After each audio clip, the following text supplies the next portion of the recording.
Welcome to Assembly Calendar. I'm Ted Flint. With us today, Assemblyman Greg Ball, who serves the 99th Assembly District, which includes Putnam, Dutchess, and Westchester counties. And to Mr. Ball's right, we have Tony Fusco, Putnam County Legislator. Fusco. There you go. So we have Mr. local police chief here. Legislator. Fred Fusco. Up here. So they pronounce it Fusco. I'm sorry, Tony That's Fusco. okay. That's okay. Nice to have you, Tony. We're going to talk mainly about Putnam County issues, and we'll kind of meld it with the state issues. The two kind of intersect. Sure. Are you possibly related to that? No. Police chief? No police chief. Should have called him on that speeding ticket. It's an inside joke. We're going to talk about transparency. Transparency is going to be the right. theme of today's program. And where do you want to start? You want to talk about Well, transparency is a great place to start. As a legislator, we often look for information to make our decisions, details, the backup, and so forth. And sometimes you go off on a path that someone else in government doesn't want you to get down, and reaching out for the information has been a difficult task. And you wonder if that's what a legislator goes through, who's supposed to be in government getting access.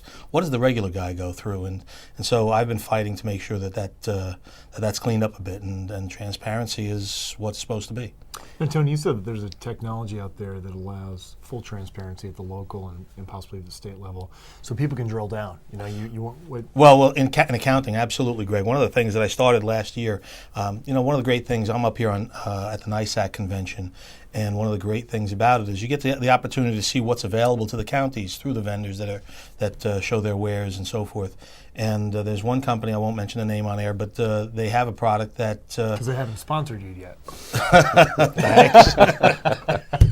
Again, the theme of the show is transparency. Transparency is what we're talking about here. They have a product that basically lays over anyone's database, their financial database. And say, for instance, you want to know where an expense item comes from, what the backup is, whether it's hours spent in terms of employees or what the invoices are that were regarding a particular expenditure. You can actually click on and drill down into the nitty-gritty that makes up that end number that we see on the budget line. And there seems to be some resistance. And in talking to one of the individuals the day before yesterday, they indicated that they're getting a lot of resistance from the counties because the folks that come up to them are excited about the prospects of this software, yet when it comes to the powers that be, they don't want to have anything to do with it. What is it about government, Greg? There seems to be resistance to change. You can speak to that, certainly. At the Air Force Academy, there's a statue right outside the mess hall, and it says, man's flight through life is sustained by the power of his knowledge. It was actually an anonymous quote, and there's a lot of weight in that. And look, most government officials don't want you to know who's getting the subcontracts, why they're getting the subcontracts, who they're donating to. That's why the ethics legislation that we passed up here in the state capitol, at the end of the day, these good government groups, when they were standing behind the lectern with Sheldon Silver to announce ethics reform in the state of New York, they should have said, damn, why is Sheldon Silver here? Because Sheldon Silver's not standing in front of the cameras fighting for ethics reform to make his job tougher. He's not doing it to make it easier for him to be challenged. He's not doing it to bring sunlight upon the backroom deals. If he's there, it's because that piece of legislation makes it harder for blue-collar people to get in politics, to challenge, to become active, and it subsidizes incumbency and incompetency. And those two roots seem to be the evil that is associated with government, whether it be at the local level or at the state level. And it's not conspiracy theory. It's not a pessimistic approach. At the end of the day, government is viewed by those who control the revenue stream, which is tax dollars, as a business. You have a lot of people in government who probably couldn't make it on the outside, and they get into government and they view taxpayers as a revenue source. They don't view taxpayers as a precious commodity to be protected or a constituency to be protected and fought for. They view it as a golden goose that will continue to lay those golden eggs to generate revenue for that engine of government. And then whether it be a engineering contract or an accounting firm or subcontractor doing the construction who's then donating to your campaign or working, for whatever it may be. And this isn't in one district, it's not in one state. It's nationwide and it's around the world. But I think the technologies, that allow the sunlight to come in, that allow somebody, sitting in their basement or in their kitchen to go online and to drill down into that data and say, okay, this contract was just awarded for painting for the county office building. And that painter is also the top donor for this assemblyman or this county executive. To be able to see that data, maybe in one point, it doesn't mean an awful lot, but when you begin to connect the dots over 1,000 points of light, it's a blazing star that shows you exactly follow the money, right?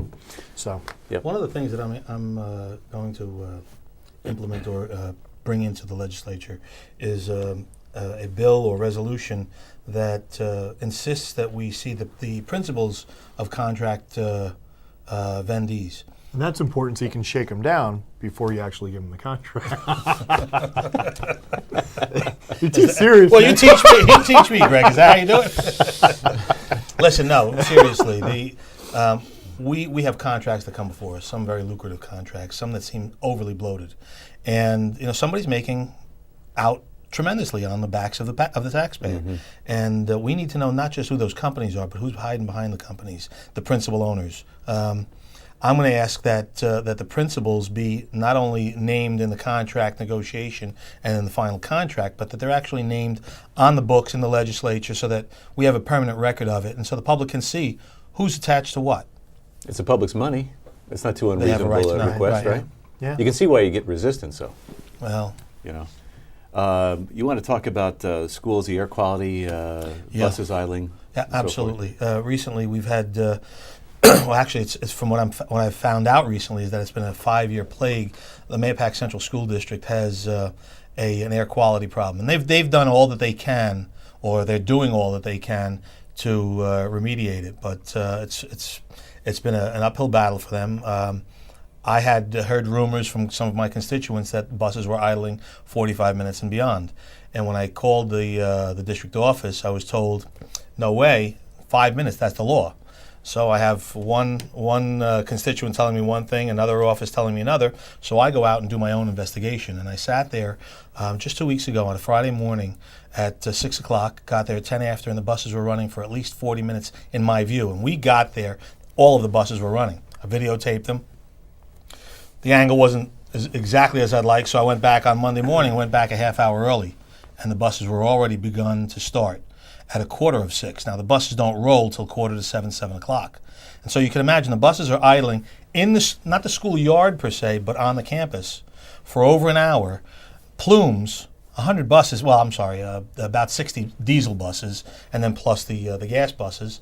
Plumes, at times in certain weather, floating up towards the school. There are 3 school buildings. One of them seems to be situated just right with a certain wind pattern. And the school is overrun with exhaust fumes. Kids getting sick, going home, headache.